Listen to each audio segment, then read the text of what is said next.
I believe the trade's going to come back before we get the staff. We're going to be stretched more. The CBD is going to open back up to 100%. That's when we'll start seeing more pressure on underskilled or less staff, because the trade may be here, but people might not be able to open for the 7 days because they can't cover it. Today on Dirty Linen, we are talking about the issue that everybody is talking about, and that is staffing.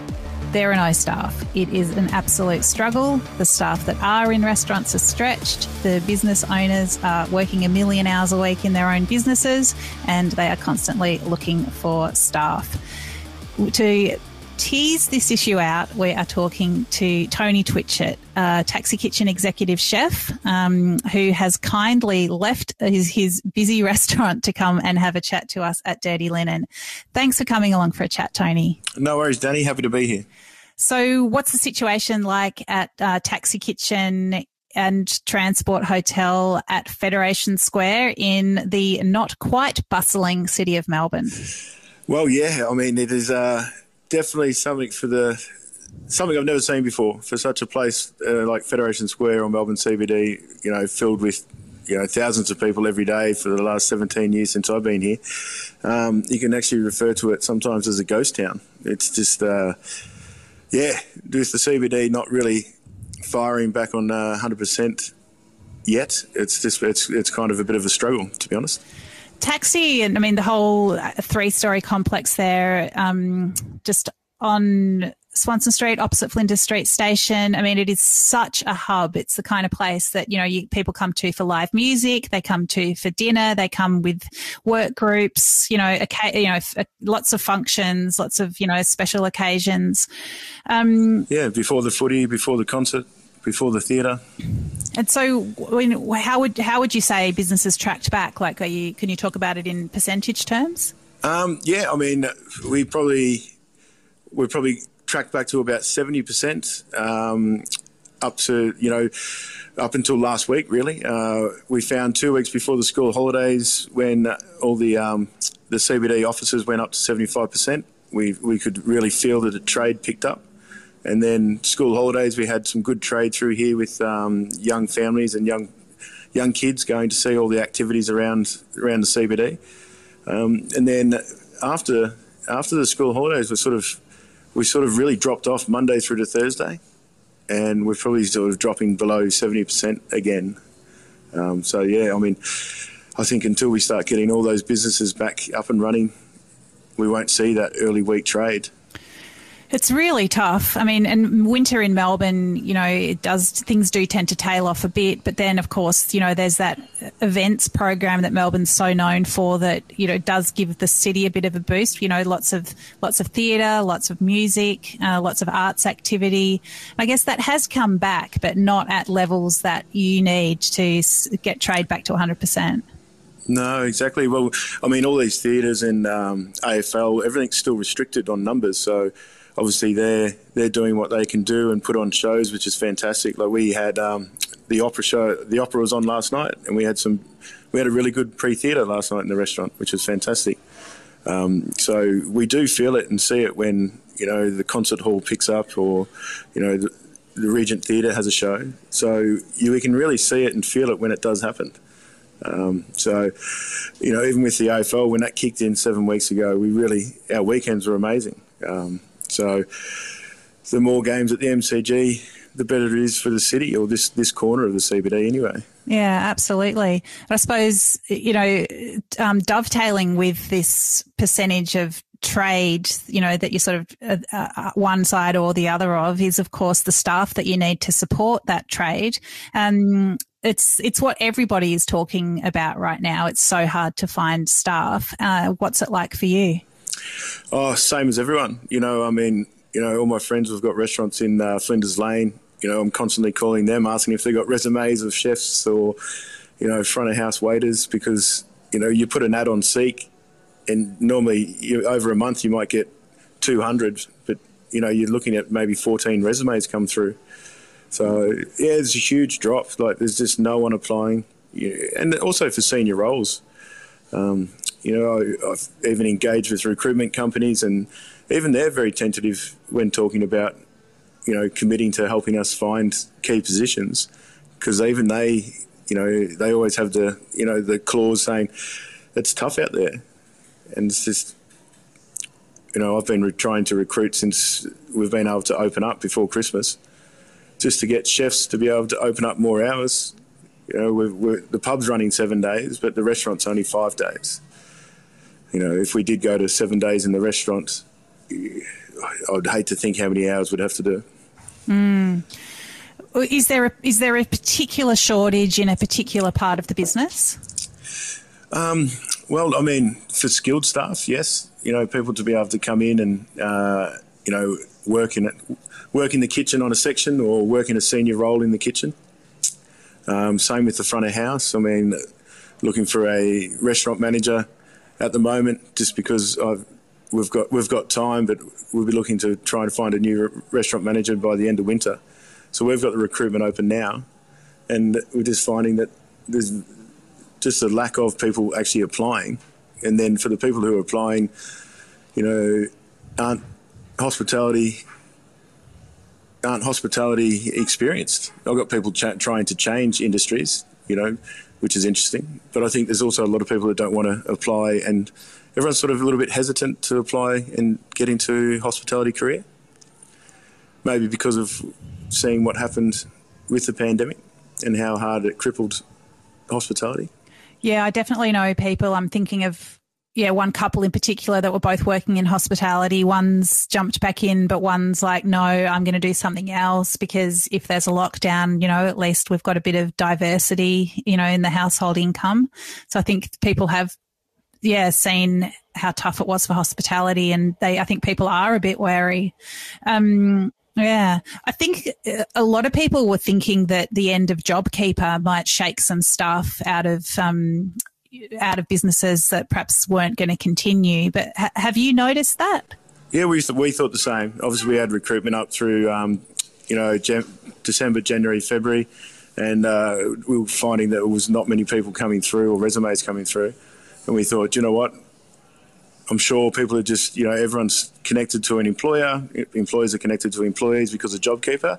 So maybe after the 30th of March, we might see more people moving around. But yeah, we didn't find any sort of increase in people applying or people moving around. So, the thing is that we just need more locals to start applying for jobs. So, and just the young people to try and, come in. You could always find apprentices quite easily, but even they're hard to find. Well, it's interesting that you say you could find apprentices quite easily, because I've heard other people say that it's actually been hard to find apprentices for a long time. So that's interesting that you haven't found it hard pre all this. Well, beforehand, I used to have a really good connect with Holmes Glen, William Anglis. So obviously talking and so doing, having a connection with William Anglis, doing great chef dinners. I've got a good connection with all the teachers, and basically it's a really good way to actually sort of introduce yourself to these young chefs. So I've found that I've always had, 3 or 4 apprentices within the building, either starting in downstairs in the pub and then coming up to the restaurant, or vice versa. But I've had a team of apprentices that sort of qualified last year, and they're normally looking to, replace those people. But yeah, nothing was sort of coming through. And we all know that we had a lot of internationals in Australia in the hospitality industry, and a lot of those people left the country, perhaps, left Victoria as well. I mean, were you reliant on those people? Oh, 100%, especially downstairs in transport, which is very, seasonality during summer. The workforce increases by a third. And, you have a lot of people coming over on working holiday visas from Canada, America, through Europe, and they're skilled hospitality. They can step in and, run a bar or come in and help out in the kitchen. So having those people around really does help you for those busy periods. And then some even become part of your core team, because obviously conversations about sponsorship, and then, they want to stay in the country as well. So we've had sponsored chefs here throughout the years, in the multiples, sometimes, 4 at the same time. But not having those as well has been very difficult. Yeah, there's a lot of noise around about internationals at the moment, and the fact that hospitality business owners are, complaining about the fact that they're not around. And then the sort of narrative often goes, well, it's cheap labour. People just want to, they're just here to be exploited. What would you say to that? I'd say that's not true, because obviously to do a sponsorship underneath the very, very, very strict guidelines to sponsor a chef, and you can't underpay them for their skill set. So they have to get put on at a certain wage, which anyone would be happy with. So obviously, if people are sponsoring people and underpaying them, yeah, that's wrong. But if you follow the guidelines, and during, with immigration being such an important role, they monitor it so well that, I'm sure if you tried to underpay a sponsored chef, you'd get caught very quickly. So normally the sponsored chefs that you do take on become part of your senior team. They're either junior sous or sous chefs. They can run the kitchen for you when you're not here. So they are getting paid well. And the working holiday visa holders and the international students, there is this narrative that they're cheap overseas labour, quote unquote, here to be exploited by businesses who don't want to pay them properly. What would you say to that? Yeah, I'd say the same. Obviously we've been, a landmark business and a very large business. We do everything by the book, and we follow all the rules. So, if we have someone coming through on a working holiday visa, we'll pay them the same rate that is, put down by the federal award or for the state award. So, that's why a lot of them do come and work for us, and they'll stay the 6 months with us, go off to the country, do some farm work, and then probably come back for the next summer looking for work. Because, we do create a good environment, we pay the right hourly rates, and they come in, they join it, and they actually become good part of our team. So, do you hear from some of those people that you're a bit of everyone is not like you, everyone doesn't pay the award wages and give them those proper conditions that they're entitled to? Well, most of the people that I affiliate with do pay people properly. So, if I'm calling my mates that own restaurants, they're always still paying the same rate as I am, so, it would have to, I don't know anyone really that sort of underpays. So sometimes when I hear people saying that in hospitality you don't get paid properly, you get overworked, I think that's part of probably the 90s, I think I haven't, I know there was lots of issues with people that went through the paper, what was that, 8 years ago? But, when you do everything by the book, you end up with a really good workforce, and that's why I've had people around me for, head chef's been here for 7 years, I've been in this building for 17 years, because it's a business that does everything right. Yeah. And even so, it's just like you're constantly recruiting, and there just aren't the people there to do the jobs. Constantly recruiting.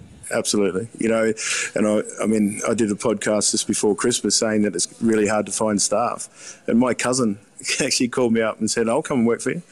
Never worked hospitality in her life. She'd actually, made redundant because of COVID. So she's come in and she's been working downstairs as a bussy, running food and, clearing glasses. And, that's where we're at. That's where training, bringing people in with no skill set just to start at the bottom and work their way up. Oh, I wonder who's going to shake out of the family tree after this podcast, Tony. Everyone will be coming down from the country helping me out on the weekends. That's great, though. As you said earlier, it's like we do need locals that see it as a great industry to get into. But of course, when you've got this really well-established business, and it must be, of course you want people in, and I'm sure you're happy to train them, and, enthusiasm counts for a lot, but it must be hard to run a business where people are so green. Oh, yeah, you can't have too many of them. If you don't want an army of inexperienced people, you still need those, those senior roles and experienced people to be able to help with the training. Otherwise, it would be a very clunky business if you're constantly training everyone who's on shift. So, yeah, we still need some experienced hospitality staff and people that just love it. But yeah, you're right. If they've got the right enthusiasm and they've got the right energy, they do get trained up very quickly, And what about in the kitchen? I mean, when you don't have as many staff as you want, what kinds of, I guess, adjustments do you have to make to, let's say, menus? Oh, well, with menus, I mean, when we reopened in November, we just did one really small menu downstairs in the pub, and we pretty much used that one menu to service downstairs and the rooftop, and we kept it quite short, because normally the pub menu downstairs is, 45, 50 menu items. I think the first menu we had was like 20, just so we could maintain it and do it for 7 days, and until we knew what was going to go, because every single day, every single week, we just didn't know what was going to happen. If we were going to go into a third lockdown, you're always in the back of your mind going, I hope nothing happens, and then we did get that third lockdown in February, which was on Valentine's Day, which was, just one of those things that's like, well, bang, our business just gets shut down on a Friday, when you're expecting to do a good trade over Valentine's Day. So it's been hard, but I reckon I would have written at least 10 menus for the two venues in a short period of time. It's a lot. Just trying to account for all those variables. Yeah, definitely trying to make sure we have got a lot of crossover, and then okay, when things start opening up and we see a bit of hope and some trade, it's like then you start bringing in some more items, some bigger ticket items, and which goes on to suppliers as well, because suppliers are always ringing up saying, do you want to use my duck? Do you want to use my rabbit? So we sort of held off on those until now. So yeah, it's been an interesting time, and obviously menus changing, every 2 weeks, every 3 weeks, just to accommodate, to make sure that things are moving. What about like actual dishes? Do you have to pull back on the kind of plating that you'd like to do, or the kind of different, the number of elements on a dish? Yeah, definitely. So, I mean, we don't normally during a service in taxi, we would have had like 8 chefs on service. Now we have sometimes where there's only 3 chefs. So obviously when you've only got that sort of manpower, you're not looking at the protein, 6 garnishes and a sauce. You are cutting those things down, because otherwise we'll be all starting at 7 a.m, just to be able to look after 30 people. So it's interesting. I mean, what's that like for you as an exec chef? Oh, I mean, it's been challenging, but, sometimes it's like, keep it simple. It's been, you're looking for more flavour out of less items, and you're not trying to trick things up. So you actually get to see the food a little bit more as it is.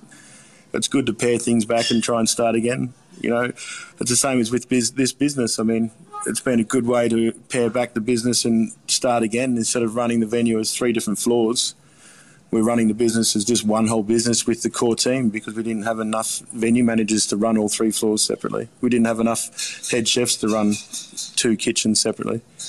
So now it's like everyone in the senior team touches all 3 floors. So, I mean, that's probably one good thing you'd see. Running the business has probably been more efficient, because we're looking at it as one business instead of a pub, a restaurant and a rooftop. We look at it as transport hotel as one. So we have one restaurant manager that looks after all 3 floors. We have one head chef that looks after both floors. So we're finding that we've probably, we've got more control and more vision over everything. Yeah, that's so interesting. It's like you can't sort of throw all your creativity at, let's say, those 6 garnishes, but you can be really creative with the way that you run the business and structure it. Yeah, definitely. Which is when you're looking for like little golden moments, or looking for some things that you want to be proud of. I think that's one thing that we could definitely say that we've been able to achieve here, is to be able to, run one massive hotel as one venue. And I suppose it's probably really lifted the quality of the food downstairs, is one thing I'd say. It's just not the normal pub fare that you get. There's probably more quality put into the food downstairs than it has in the past. I think that's one thing that I'm really proud of. Yeah, that's so interesting. What's an example of a dish that you're now able to get downstairs? Like downstairs, you can get a crispy pork taco. Ooh. To share for 2 or more. So it's like a whole pork hock roasted with tortillas and everything, endless tortillas, avocado. So it basically comes out a whole knuckle on the plate and you shred it at the table and you just get endless tortillas and you can sit there and feast on that for an hour. Slow-proof 24-hour pizza doughs that have been cooked in a stone-fired oven, with premium, minimal garnish, but premium quality garnish. So same thing there. Find the best pepperoni I can get, and it's just mozzarella pepperoni, San Marzano tomatoes. The salt and pepper squid that I do downstairs with a knock charm dressing. Just like a really clean chicken schnitzel with a nice salad. Tiger prawn pasta, it's lamb gnocchi. But yeah, some really good dishes that I'm really proud of down there, and yeah, it's good. Yeah, it sounds really good. I'm really hungry now. That sounds excellent. Tony, let's go back to this question of apprentices. What are they telling you in the schools? Are there people coming through? Is it people just aren't signing up for those courses? What's happening? Yeah, they find it. Their classrooms are nowhere near the size as what they normally are. And a lot of them are doing it. They only went back to classrooms late into the first term. But there is less kids signing up. I found a lot of kids signed up for the hospitality certificate, level 4, instead of, and doing those straight after high school last year. Because I think there was a government incentive to be able to get that certificate, I think free. It was free sign up for anyone looking to do hospitality Cert 4, which obviously comes out of that just with all of the basics from hospitality. But a lot of that was done online, where the kids could do that from home. Okay. So I'm finding these kids now coming through, looking for maybe I think they've got to do 90 to 100 hours now in a business. But they're just young kids out of year 12 who obviously looking at a world of careers and not seeing where they should go. But yeah, so the apprentices, even the teachers are just saying, lots of green and, not as many international students either. What's it going to take to get Australians into those apprenticeships, do you think? I think we just have to talk about hospitality as it really is and how it's an absolutely amazing industry. And it can give you so much opportunity, either once you've mastered and honed your skill set, you can own your own business, you can take it anywhere, you can, hospitality is in every single town all the way through Australia, and international. And I'm sure once we get control of this pandemic, international travel will have to return. People want to travel. So it's an industry that does bring great opportunity. So how are we going to get that word out? Because I reckon if you were standing in, like a year 12 class saying that today, you would be selling it. It would appeal to people. I think everyone can relate to restaurants, at least to some degree, and they can sort of, perhaps imagine themselves there and imagine that bright future. But, it feels like these conversations aren't had in broader society, and that the conversations that are had are about long working hours, poor conditions in an industry that doesn't have that prestige or value placed upon it. Yeah, but I think those long hours and so forth, that's back in when I started 20 years ago. When I started my apprenticeship in the 90s and early 2000s, where it was sort of not monitored. But there's so much, health and well-being in kitchens now that, you wouldn't see people doing those 100-hour weeks, 80-hour weeks. There's more control. There's so many more things, for, things helping people to be able to cook better. There's more technical opportunities to be able to make kitchens run better. So I think the days of coming in at 7 a.m. just to be ready for lunch to do 250 covers is not there anymore. So I think we just have to sort of break down the myth of these stupid hours. So the reputation's sort of hanging behind the reality. Yeah, definitely. I think definitely for the last 6 to 8 years, we've probably found that we haven't had those mental times where, you're coming in doing 5 doubles. We've got kitchens where, happy chef's a good chef is the motto here. And, make sure that people start at a reasonable time. They get breaks at a reasonable time. They get fed. You know, we still do the staff meal, which is fantastic, which I think I love. It's probably probably the best time of the day, really, when you see the apprentice cook a meal for the chefs that are working. So, you know, I think more and more people just have to run their businesses that way and just find time for it to happen. You know, if that means they have to increase their prices and pass a little bit on to the customer, then that's what they might have to do. But find chefs that are all about trying to create an atmosphere and a place for people to learn, a kitchen that is there as much as for creativity, but also more to pass on a legacy for other people to be able to go off and open kitchens of their own. Yeah, that's great, and it's very generous of you to be thinking like that as well, that you're training people for other businesses. But I think you do have to have that bigger view of the industry when you're in it and you believe in it. Yeah, definitely.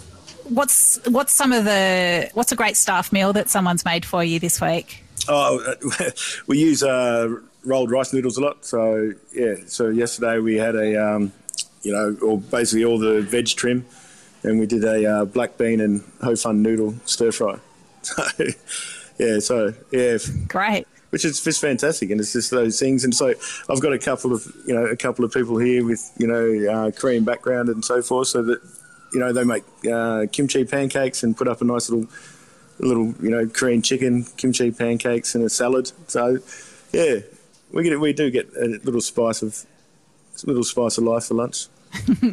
And Tony, it's even though things are so tough out there, the city is still struggling and it's impossible to find anyone to work in restaurants, there are still people that are opening businesses or planning to. I mean, how do you feel about that? That everyone's stretched, and yet there's going to be even more of a drain and a pull on staff, perhaps your own, but certainly the staff in the pool. Do you feel like it's a great show of optimism or a bit of a drag on everyone?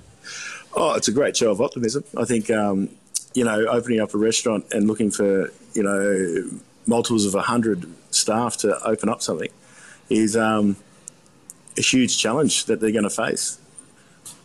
But, again, it's good luck to them. And, I take my hat off them to have that sort of courage to do that.